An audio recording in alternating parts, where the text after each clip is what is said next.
আসসালামু আলাইকুম বন্ধু, ভালো আছো? আমিও ভালো আছি। ভাইয়ের আর একটা প্রজেক্টে আসলাম। এই প্রজেক্টে হইলো চায়না মালটা মালটা কমলা। চায়না মালটা কমলা। এই ভাইয়ের এই যে দেখেন কত সুন্দর কত বড় ফল আসছে মালটা। আসলে ওনার এই বাগানটা অনেক সম্পত্তি আসছে এখানে, অনেক বাগানে এখানে অনেক লাগানো হয়েছে। এই যে দেখেন এই যে মালটা কত কত সুন্দর সুন্দর ফল আসছে, আপনারা আমার দেখতে পারবেন না। আল্লাহর রহমতে এই যে ফল গাছটা এত বড় মালটা আসছে, এই আসছে মানে দেখার মতো মালটা বাগানটা। তারপরে এই যে দেখায় আমি আর একটা, এই একটা আছে ওই যে চায়না যে কমলা, এই যে চায়না কমলা মাশাল্লাহ অনেক ফল আসছে। এই যে দেখার মতন বন্ধুগণ, এই যে দেখো আমাদের দেশে যে ফল হয় মালটা কমলা চায়না লেবুর, তাই এর একটা প্রমাণ দিয়ে গেলাম। এটা আপনারা দেখেন বাংলাদেশেও হয়।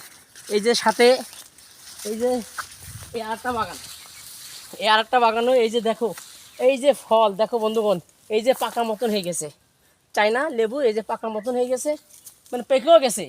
হ্যাঁ, এটা খাওয়ার মতন হয়ে গেছে। দেখো কত সুন্দর ফল আসছে। আবার এই যে পাকা আর একটা দেখো, এই যে বন্ধুগণ এই যে পরিমাণ ফল আসছে দেখো। এই যে লেবুগুলো আসলে খুবই, এই যে সাইজটা এই খুব সুস্বাদু, খুব মিষ্টি, মানে এই মাঠ সবই হয়েছে লেবুর। তা তোমরা দেখো বন্ধুগণ, আসলে আমাদের এই যে পাশে জেলায় এত পরিমাণ ফুল ফল, বিশেষ করে এখানে সমস্ত ফল বিখ্যাত, ফুলের জন্য বিখ্যাত।